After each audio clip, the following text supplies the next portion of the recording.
અમારા મેહુલભાઈ મારા રામજીભાઈનો ખાસ હતો કે નહીં અહીંયા બધા સર્ચ બી કરી કે ભાઈ આપણે શું શું જરૂર છે. મેં કીધું ભાઈને તો ભાઈ કીધું કે ભાઈ બધું માણસોનું બધું વ્યવસ્થા થઈ જાય છે બધી, પણ આ મૂંગા પશુઓનું શું? તો પછી વિચાર કર્યો કે ચલો આપણે પશુઓ માટે કંઈક કરીએ. અને અત્યારે ઘણા બધા ગામડાઓમાં અમે લોકોએ ઘાસચારો આપ્યો છે અને પશુઓની સેવા કરી છે. તમારી તો અમે કરતા જ રહેવાના છીએ, કેમ કે તમે છો તો હું છું, તમારા વગર તો હું કશું જ નથી. કેમ કે ગામડામાંથી તમારા જ્યાં ગામડામાંથી હું આવેલો છું, ઠાકોર સમાજના એક ખેડૂતનો દીકરો છું. મારા પપ્પા પટ્ટાવાળામાં હતા, ત્યાં તો રિટાયર છે અને બહુ સંતવાણી કરે છે.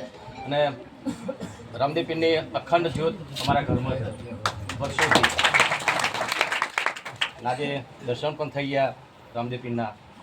સરસ મજાનું મંદિર છે, મૂર્તિ પણ બહુ સરસ મજાની છે. અને બસ અહીં શૂટિંગ કરવા પણ આવ્યો હતો ને વચ્ચે બહુ